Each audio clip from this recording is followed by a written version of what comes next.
ଆମର ଘେରିବନ୍ଦୀ ଅଞ୍ଚଳ ଲଘୁଚାପ ବର୍ଷା 4 ଦିନ କାଳ ଲାଗି ରହିଲା। ଆମ ଗାଁ ଗଣ୍ଡା ଘର ଦ୍ୱାରା ପାଣି ପଶିଗଲାଣି। এইପଟେ ବୁଲା କ୍ୟାମେରା ଏ ଘେରି ସବୁ ଲକ୍ଷ ଲକ୍ଷ ଟଙ୍କା ଖର୍ଚ୍ଚ ହେଇଥିଲା ବୁଡ଼ିକିରି ଘେରିରୁ ମାଛ ବାହାରିକିରି ସବୁ ଏ ବିଲ ସାରା ମାଛ। ଆଉ ଏ ପିଲାମାନେ ସକାଳୁ ମାଛ ଧରୁଛନ୍ତି କିଏ 4 କିଲୋ 5 କିଲୋ ବାବା ମାଛ ଦେଖା ଏମିତି ଧରିଛାଳି ଏସବୁ ଘେରି ମାଛ। ଆଜ୍ଞା ଏ ସବୁ ଘେରି ମାଛ ଆଉ କୋଉ ମାଛ ନୁହଁ। ଏଠି ବିଲରେ ମାଛ ଚୁଙ୍ଗୁଡ଼ି କୁଆଡ଼ୁ ଆସିବେ? ରୋଡ ଉପରେ କେତେ ପାଣି? ରୋଡ ଏଇଟା ଆମେ ଯୋଉଠି ଠିଆ ହେଇଛୁ ଏଇଟା ହେଲା ମେନ୍ ରୋଡ। ଆଜ୍ଞା ଏଇଟା ମେନ୍ ରୋଡ ଉପରେ ଦେଖନ୍ତୁ ଆଣ୍ଠୁଏ ଲେଖା ପାଣି ଟୋଟାଲ ଜଳମଗ୍ନ ହେଇଯାଇଛି। ଇଏ ଗୋଟେ ଚାଷୀ ଆସୁଛି ଦେଖ ଆର ଘେରି ବୁଡ଼ିକିରି ଇଏ କୋଉ ଅବସ୍ଥାରେ ଆସୁଛି। ଲକ୍ଷ ଲକ୍ଷ ଟଙ୍କା ସର୍ବନାଶ। ଲକ୍ଷ ଟଙ୍କା ବର୍ବାଦ।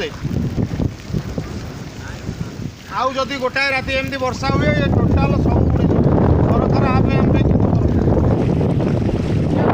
ଯୋଉ ବନ୍ୟାରେ ଯୋଉ କ୍ଷତି ହେଲା କ'ଣ ଆପଣଙ୍କର? କେମିତି ଘେରି ଫେରିଲା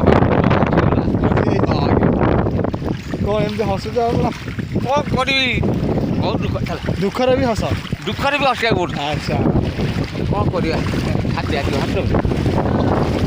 ୟୁଟ୍ୟୁବରେ ଛାଡ଼ିଦେବା। ଏଇଟା ପ୍ରଥମ ଥର ପାଇଁ ବୋଧେ ରାସ୍ତା ଉପରେ ପାଣି ନା ଆଗରୁ ହେଇଛି? ନା ଏଇଟା ସେ ଡାଙ୍ଗୁଟା ବେ ଗୋଟେ ବଡ଼ ଡାଙ୍ଗ ପାଇଛି।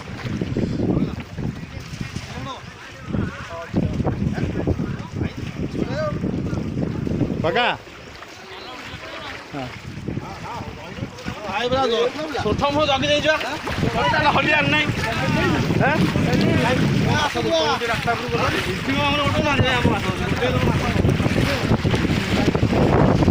ଦେଖେ ଦେଖେ ମାଛ ମୋ ଫଟୋ କାଇଁ ଉଠଉଛ?